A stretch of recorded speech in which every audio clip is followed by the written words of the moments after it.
আসসালামু আলাইকুম। ক্লাস 7 ইতিহাসের ক্লাসে আজ ভারতের সমাজ, অর্থনীতি ও সংস্কৃতির কয়েকটি ধারা এর বাকি যে প্রশ্নোত্তর, সে প্রশ্নোত্তর নিয়ে আলোচনা করব। গত ক্লাসে কিছু প্রশ্নোত্তর আলোচনা করা হয়েছে, তারপর থেকে আজকে যেগুলো বাকি আছে সেগুলো আলোচনা করব। তোমাদের দেখো, রামচরিত এবং রামায়ণের মধ্যে কি কি অমিল খুঁজে পাওয়া যায় এখন পর্যন্ত আলোচনা করেছি। তারপর যেগুলো আছে সেই প্রশ্নগুলো আমি আলোচনা করছি। দেখো, এখানে তোমাদের সিরিয়াল নম্বরটা 1 থেকে দিচ্ছি, তোমরা যা আলোচনা করা হয়েছে তারপর থেকে সিরিয়াল নম্বরটা নিয়ে নেবে। এখানে একটা এমসিকিউতে পড়ে যে নির্বাণ কথার অর্থ কি।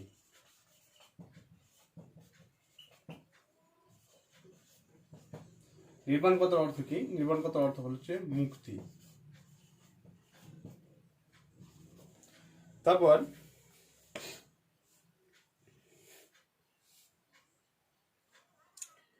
বাংলা ভাষার আদি নিদর্শন কি?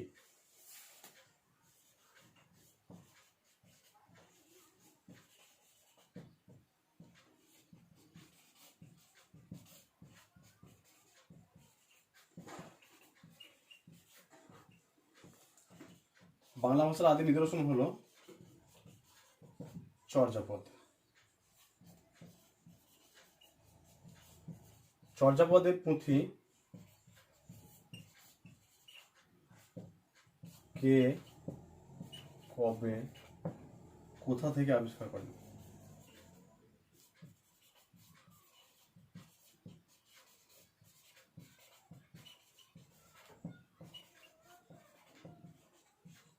চর্যাপদের পুঁথি কে, কবে, কোথা থেকে আবিষ্কার করেন? পণ্ডিত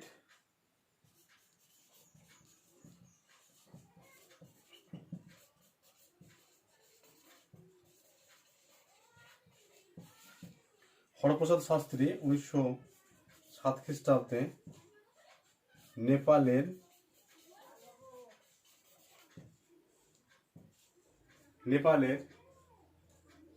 রাজার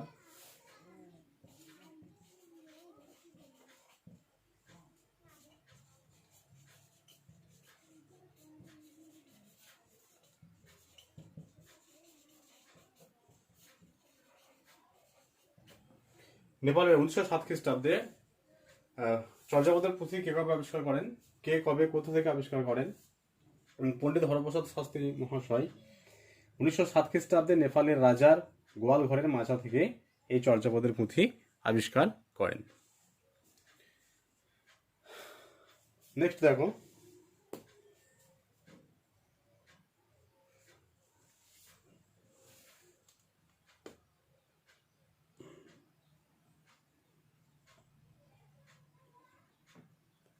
এরপর আছে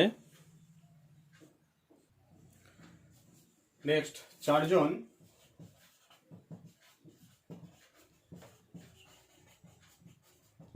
চর্যা পদকর্তার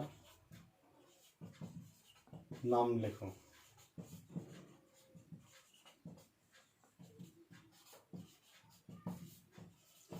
রুইপাদ, কাহ্নপাদ, সরহপাদ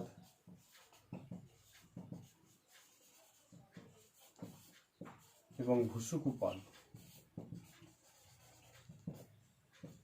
তাহলে চারজন পদকর্তার নাম, চর্যা পদকর্তার নাম রুইপাদ, কাহ্নপাদ, সরহপাদ এবং ভুসুকুপাদ। দেখো, এদের নামের মানে শেষে সব এই কথাটা যুক্ত হয়েছে। এরা হলেন চারজন চর্যা পদকর্তা: রুইপাদ, কাহ্নপাদ, সরহপাদ এবং ভুসুকুপাদ। নেক্সট,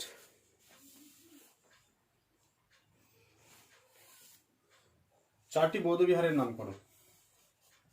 চারটি বৌদ্ধ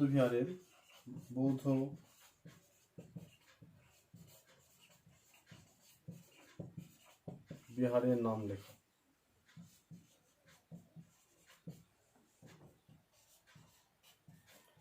নালন্দা,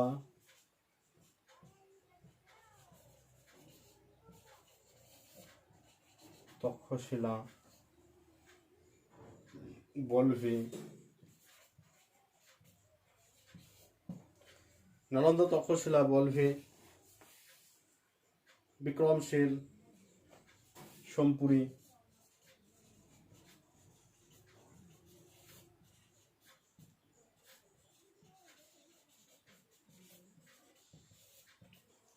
নালন্দা, তক্ষশিলা, বলভি, বিক্রমশীল, সোমপুরি। এছাড়া আছে জগদ্দল।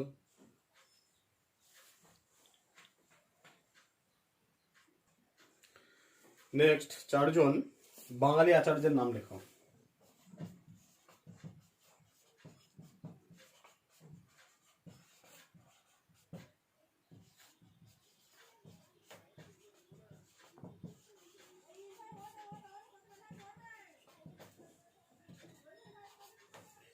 চারজন বাঙালি আচার্যের নাম লেখো।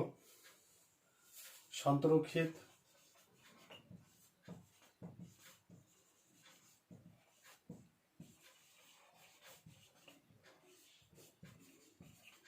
শান্তিদেব,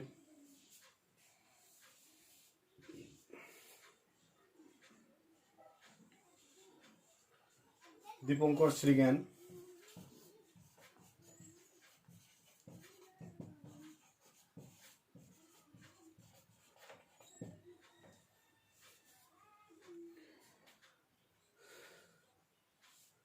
কম্বলপাদ,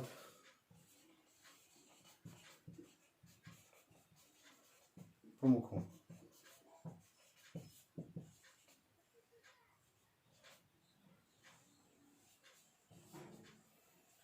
নেক্সট আছে টিকা লেখো নালন্দা মহাবিহার।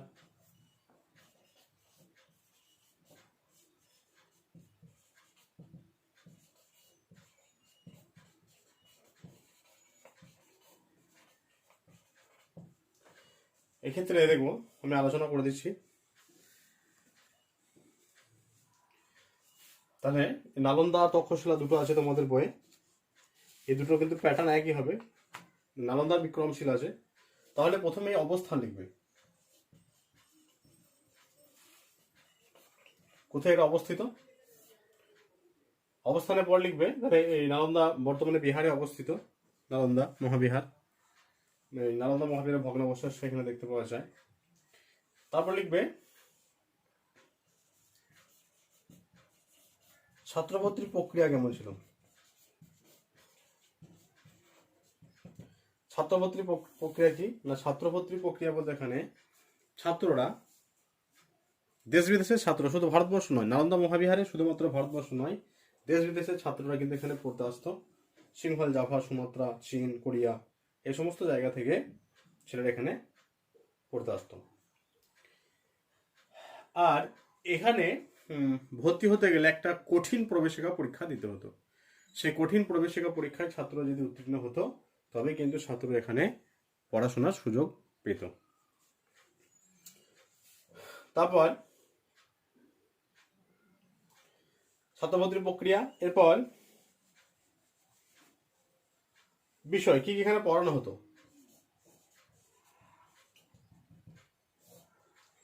বিষয় এখানে যে সমস্ত বিষয়গুলো পড়ানো হতো তার মধ্যে অন্যতম ছিল ব্যাকরণ, তর্কশাস্ত্র, দর্শন। এগুলো ছাড়াও তাদের গণিত, মানে সাধারণ গণিত যেগুলো, তারপর সাহিত্য, আত্মরক্ষা, এগুলো ছাড়াও কিন্তু তাদের বেশ কিছু আত্মরক্ষামূলক শিক্ষা দেওয়া হতো। বর্ষা চালানো, ঘোড়ায় চড়া, এই সমস্ত জিনিসগুলো কিন্তু এখানে তাদেরকে শিক্ষা দেওয়া হতো। আর নেক্সট লিখবে বিষয় হলো, এরপর যে সমস্ত ছাত্র এখানে ভর্তির সুযোগ পেত তাদের কিন্তু বিনামূল্যে এখানে পড়ানো হতো। শুধু বিনামূল্যে পড়ানোই হতো না, তার সঙ্গে সঙ্গে তাদের যে নিত্য প্রয়োজনীয় জিনিস, সেই নিত্য প্রয়োজনীয় জিনিসগুলো কিন্তু তাদেরকে বিনামূল্যে দেওয়া হতো। তো এগুলো কারা দিতেন?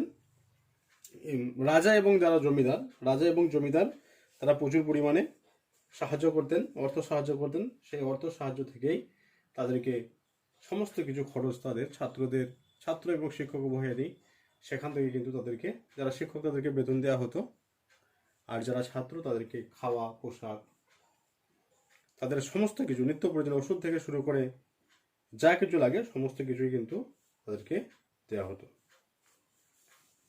আরেকটা পয়েন্টস করবে ছাত্র শিক্ষক।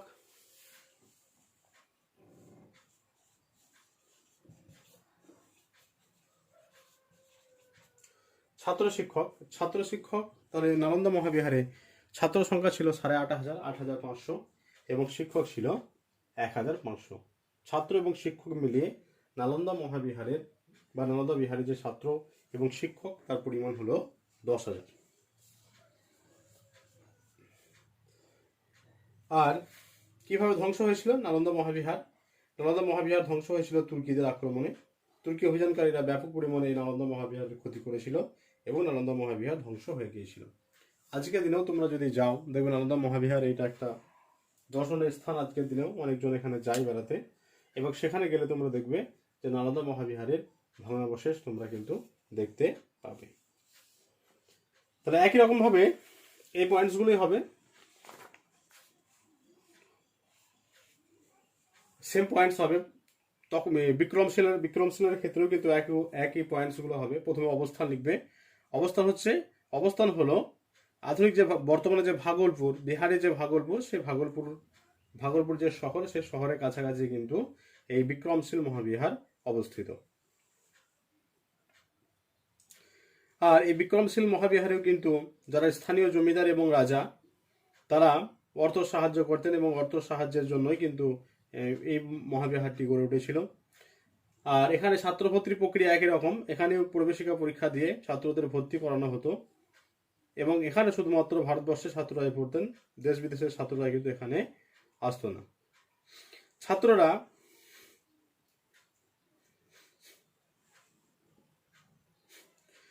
সংখ্যা ছিল সর্বোচ্চ 3,000, এবং এখানেও কিন্তু ছাত্রদের বিনামূল্যে পড়ানো হতো। তাদের কোনো খরচ নেওয়া হতো না। বিনামূল্যে পড়ার সঙ্গে সঙ্গে যা কিছু প্রয়োজন সমস্ত কিছু কিন্তু এখান থেকে তাদেরকে বিনামূল্যে দেওয়া হতো। ছাত্ররা তাদের পড়াশোনা সমাপ্ত করার পর একটা ডিগ্রি পেত। সেই ডিগ্রি পরবর্তী ক্ষেত্রে কাজে লাগতো। আর এখানে কি কি পড়ানো হতো? ব্যাকরণ, তর্কশাস্ত্র, দর্শন, এই সমস্ত জিনিসগুলো এখানে পড়ানো হতো। ছাত্র শিক্ষক 3,000 ছাত্র এখানে ছিল, সর্বোচ্চ 3,000 ছাত্র এখানে পড়তো। আর এখানে অতীশ দীপঙ্কর শ্রীজ্ঞান ছিলেন এই মহাবিহারের একজন মহাচার্য।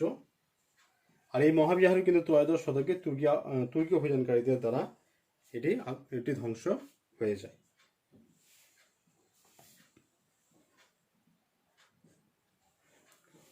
পার্ট নাম্বার পাল যুগের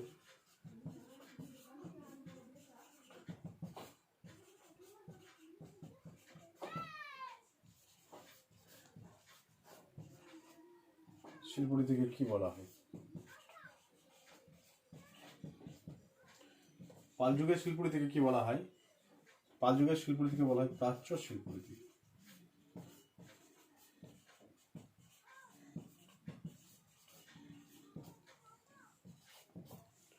9 নম্বরে দেবো।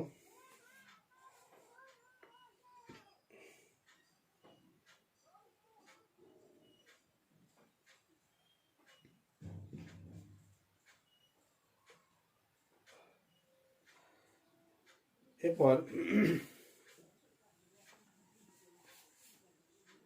বর্তমানে কোন কোন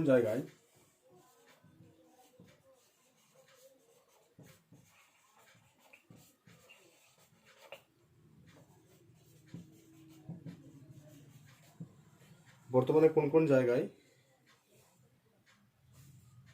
স্তূপ দেখতে পাওয়া যায়?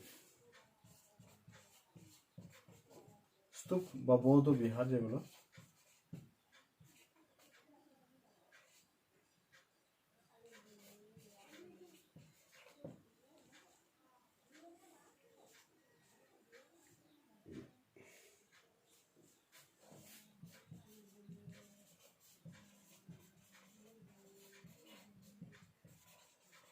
স্তূপই লিখবে, বৌদ্ধবিহার লেখা দরকার নেই। স্তূপ বর্তমানে কোন কোন জায়গায় স্তূপ দেখতে পাওয়া যায়?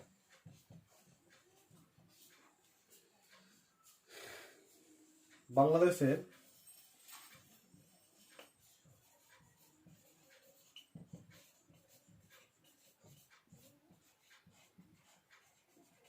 ঢাকা জেলার আশরাফপুরে বা আশরাফপুর গ্রামে, যাই হোক আশরাফপুর গ্রামে লিখবে।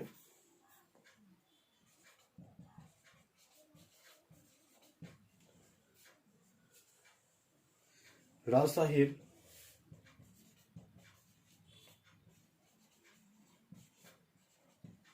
পাহাড়পুরে,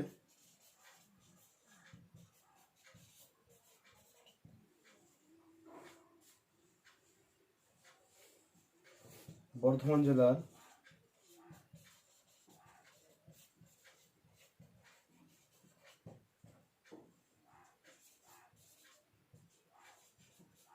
ভরতপুর গ্রামে,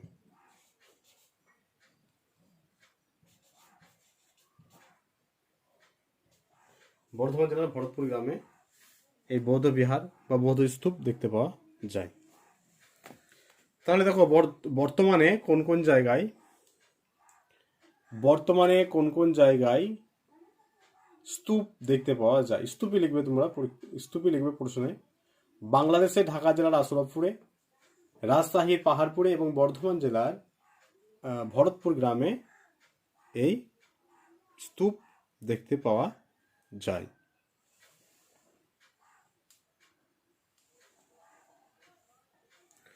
পালযুগের দুজন, এরপর আছে দেখো পালযুগের দুজন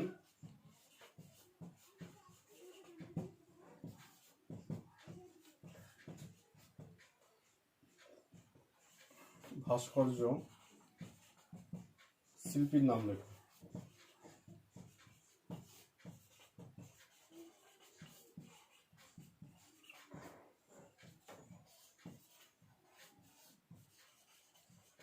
ধীমান ও তার ছেলে বিটপাল। ধীমান এবং তার পুত্র বিটপাল হলো পালযুগের দুজন ভাস্কর্য শিল্পী। নেক্সট আছে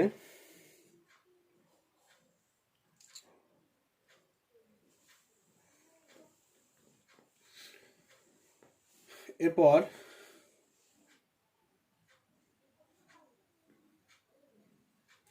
সেন রাজারা কোন কোন দেবদেবীর পূজা করতেন?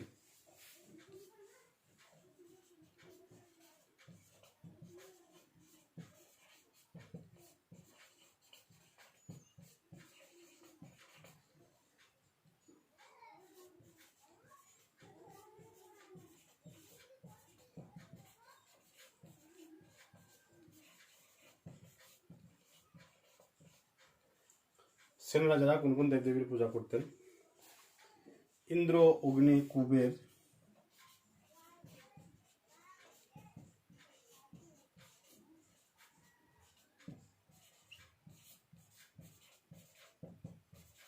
বরুণ। ইন্দ্র, অগ্নি, কুবের, বরুণ,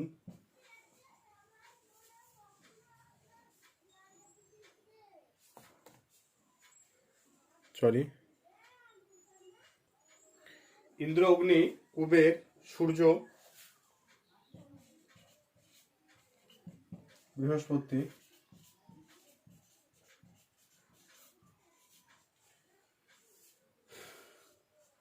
গঙ্গা, যমুনা, শিব,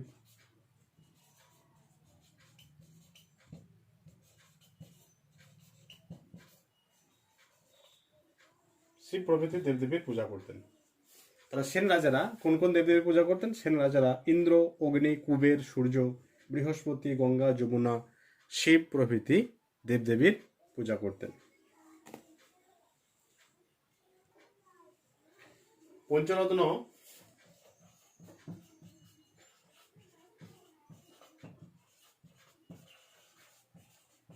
কাদের বলা হয় বা পঞ্চরত্ন বলতে কি বুঝো?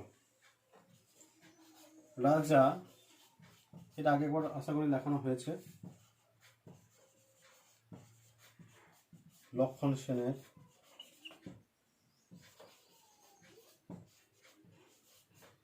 রাজসভা অলঙ্কৃত করতেন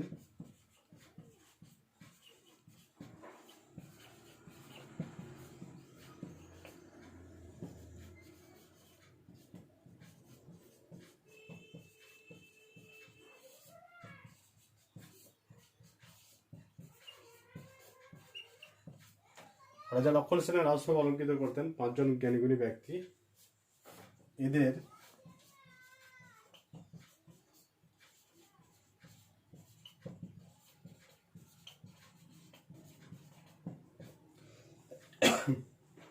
এরা হলেন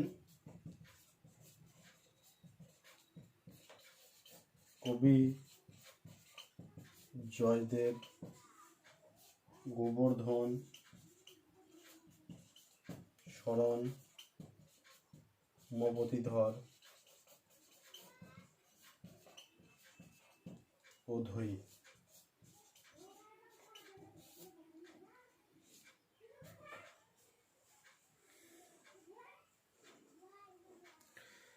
রাজা লক্ষণ সেনের রাজসভা অলঙ্কৃত করতেন পাঁচজন জ্ঞানীগুণী ব্যক্তি। এদের পঞ্চরত্ন বলা হয়। এরা হলেন কবি জয়দেব, গোবর্ধন, শরণ, উমাপতিধর এবং ধৈ। নেক্সট দেখো, নেক্সট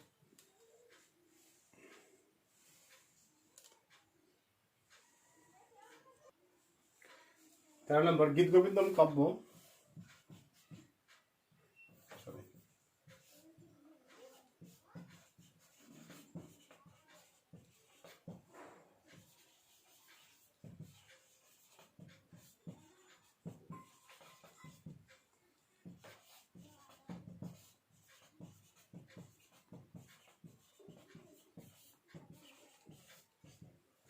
গীতগোবিন্দম কাব্য কার লেখা, এই বিষয়বস্তু কি?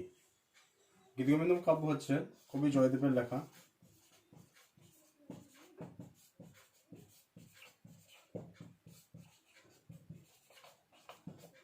এর বিষয়বস্তু হলো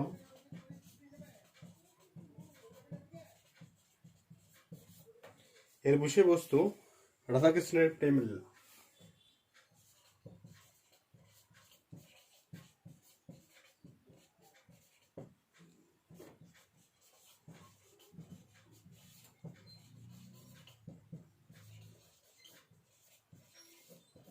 রাধাকৃষ্ণের প্রেম লীলা কাহিনী এর বিষয়বস্তু।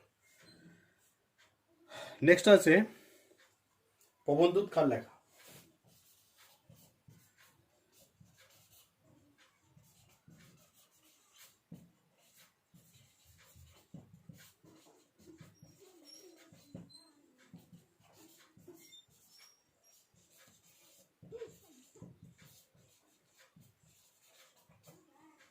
পবনদূত ধৈর লেখা।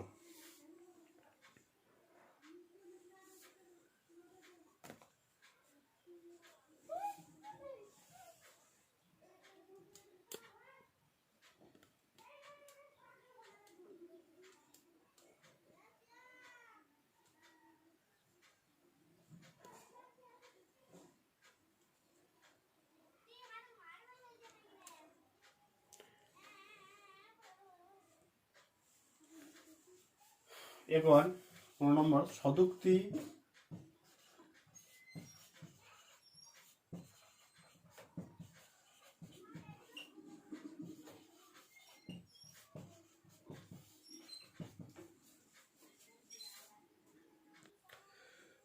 কর্ণামৃত কার লেখা?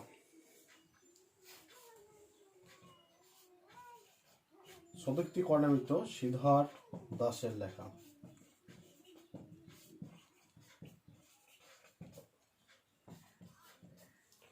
16 নম্বর আছে দেখো,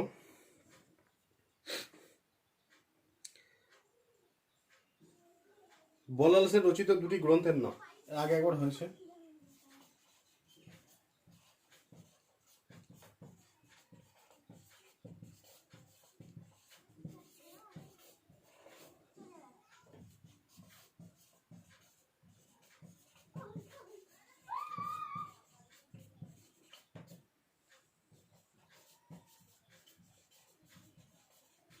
দান সাগর,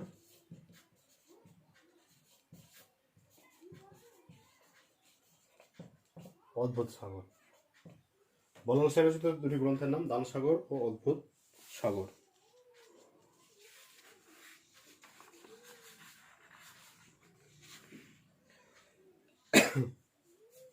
17 নম্বর আছে দেখো, সাহিত্য হলো সমাজের শূন্যস্থান পূরণ।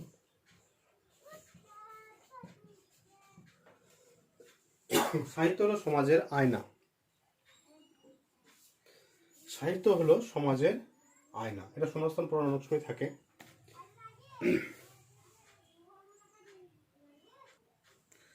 এবার টিকা লেখো।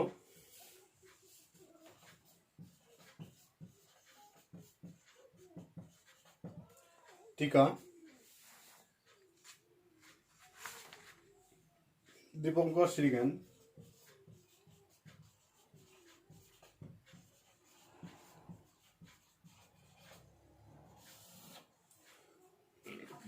প্রথমে লিখবে, সূচনা লিখবে।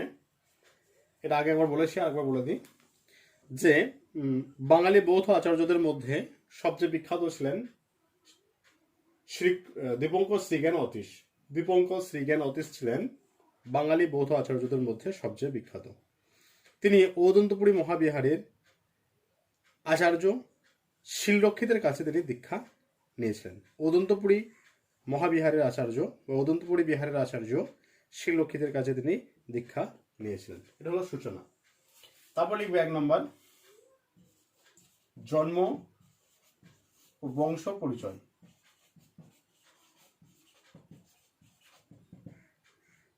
জন্ম বংশ পরিচয় বা জন্মস্থান যাই বলো। অতীশ দীপঙ্কর 980 খ্রিস্টাব্দে বিক্রমপুরের বজ্রযোগিনী গ্রামে জন্মগ্রহণ করেছিলেন। 980 খ্রিস্টাব্দে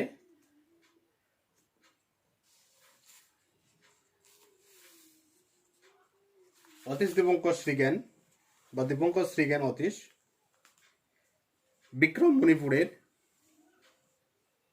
বিক্রমণিপুরের বজ্রযোগিনী গ্রামে তিনি জন্মগ্রহণ করেছিলেন।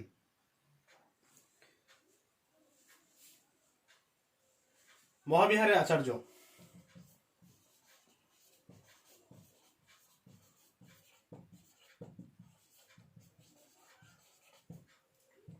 মহাবিহারের আচার্য দীপঙ্কর শ্রীজ্ঞান ঔদন্তপুরী, সোমপুরী এবং বিক্রমশীল মহাবিহারের আচার্য এবং অধ্যক্ষ হয়েছিলেন। অতীশ দীপঙ্কর শ্রীজ্ঞান বা দীপঙ্কর শ্রীজ্ঞান অতীশ ঔদন্তপুরী, সোমপুরী এবং বিক্রমশীল মহাবিহারের আচার্য এবং অধ্যক্ষ ছিলেন। তিনি হচ্ছে তিব্বতে অতীশ।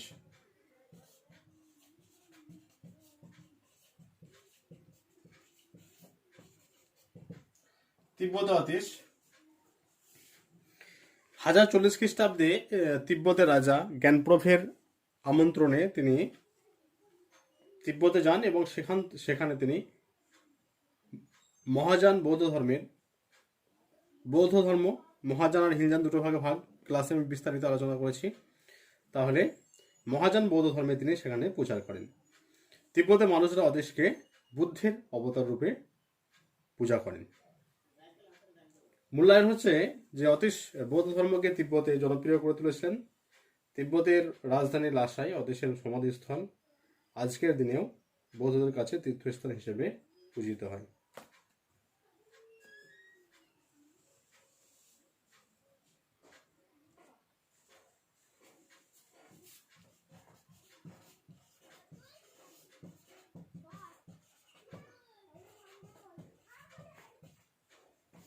পৃথিবীর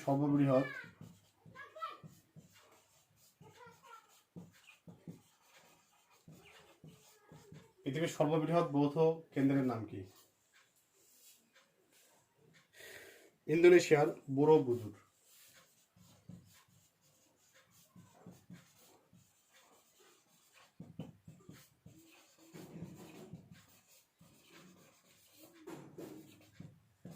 ইন্দোনেশিয়ার বড়বুদুর। এটা বিখ্যাত বিষ্ণু মন্দিরের নাম লেখো।